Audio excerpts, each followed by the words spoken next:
आज ये किसानों ने अपनी समस्याओं को लेकर के ये जो धरना दिया गया, इस धरने को बहुत ही शांतिपूर्वक ढंग से आपने इसका आयोजन किया, उसके लिए मैं सभी किसान भाइयों को बहुत बहुत धन्यवाद देता हूं। आपके सहयोग से ये शांतिपूर्वक रहा। मेरी एडीएम साहब नहीं, एसपीओ साहब, एसपी साहब, एडिशनल एसपी साहब और एसडीओ साहब से बात हुई थी। सुबह से ही मैं उनके संपर्क में था। मेरे पास ताजाराम जी का फ़ोन आया था, तो ताजाराम जी पूरी तरह से मेरे संपर्क में थे और मैं भी इनके संपर्क में था। अभी आपने जो मांगें बताई, जिनका सहमति बढ़ने की बात कही, ये सारी बातें के बारे में एसडीओ साहब से मेरी बात हुई थी विस्तार से। उन्होंने भी काफ़ी यही पॉजिटिव बात की थी। तो मैंने कहा अगर ये बात है तो ये आप पहले कर देते तो ये नौबत नहीं आती, लेकिन आपने पहले इस पर ध्यान नहीं दिया। 90 करोड़ रुपए की बात की तो उसका भी मैंने कहा ये आप थोड़ा पहले ही कर देते। आपको पता लगा कि 20 तारीख को ये हो रहा है और कल आपने ऐसा किया है, तो ये आपने इनको मजबूर किया ये धरना देने के लिए। ये बात मेरी एसडीओ साहब से भी हुई और एडिशनल एसपी साहब से हुई। मेरे पास इनके फ़ोन आए थे ताजाराम जी के और भी बहुत सारे लोगों के कि हमारे ट्रैक्टर आने नहीं दे रहे। ये एडिशनल साहब बैठे हैं या मौजूद है। मैंने एडिशनल साहब एसपी साहब को कहा, मैंने कहा मेहरबानी करके आपको अगर इस मसले को हल करना है तो आप रोको मत, ट्रैक्टरों को इस तरह से रोक करके आप आग में घी डालने का काम कर रहे हैं, ऐसा मत करो। तो फिर एडिशनल एसपी साहब ने कहा हम ट्रैक्टर किसी का नहीं रोकेंगे, आने देंगे। यही बात हुई एडिशनल साहब का। एक हेमाराम जी, एक ये बदले की भावना से कार्रवाई करेंगे तो नीति का आप पत्र सुन लेंगे। आप कह दो सब आज के धरने के बारे में, आज के धरने में आगे भी नेतृत्व करने वालों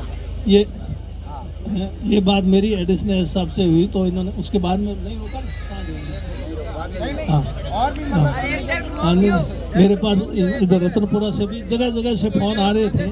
अभी बदले की भावना से काम नहीं करेंगे, ये प्रधान जी ने कहा। एडीएम साहब ने तो नहीं कहा, प्रधान जी ने कहा। ठीक है नहीं, ये इस बात में मेरे को कोई दम नहीं लगता है। ठीक है नहीं, ये तो कहने की बातें हैं, बाकी सब होगा। हाँ, इसको आप दिमाग से निकाल देना कि बदले की भावना से काम नहीं होगा, वो तो होगा।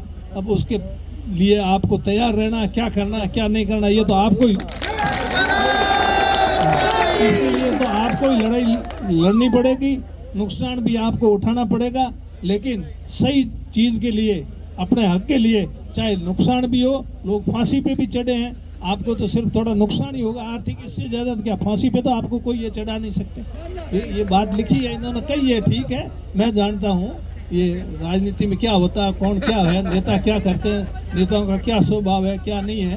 पर ये तो आने वाला समय नहीं करे तो अच्छी बात है, इनको धन्यवाद दे देंगे। पर मुझे इस बात पे नहीं लग रहा है।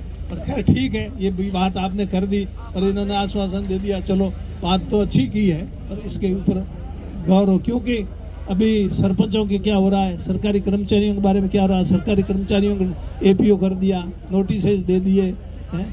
किसानों के बिजली के कनेक्शन उनके घर बिजली वाले पहुंच गए, कई बार पहुंच गए, तो दिक्कत तो आएगी भाई। ये सरकार से लड़ना आसान नहीं है। हाँ, आप समझते हो सरकार से लड़ना, ये तो ठीक है, आप लोग बहुत मजबूत लोग हो।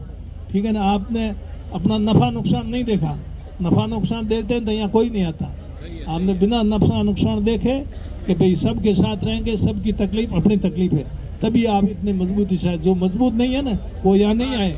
जो छाती जितनी कमज़ोर है ना, काल जो कमज़ोर है, नुकसान हो जाए मारे कहीं हो जाए। खैर ठीक है, इन्होंने कहा तो अच्छी बात, मैं धन्यवाद देता हूँ। एडीएम साहब है, एडीएम साहब क्या करेंगे, करने वाले और एडीएम साहब थोड़ी करते हैं।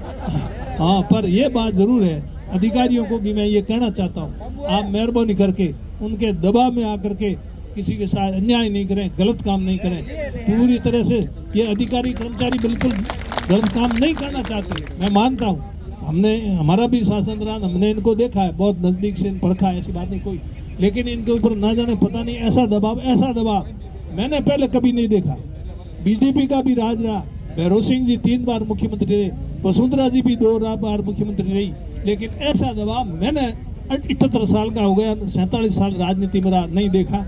लेकिन अब है, अब इससे आगे अगर वो सोच ले, सही रास्ते पे आ जावे तो अच्छी बात है, हम भी दुख नहीं पाएंगे, उनके लिए भी अच्छा होगा। और नहीं तो वो करेंगे तो उनके लिए क्या होगा वो तो वो सोच ले, और जनता दुख पाने के लिए तैयार है तो पाएगी।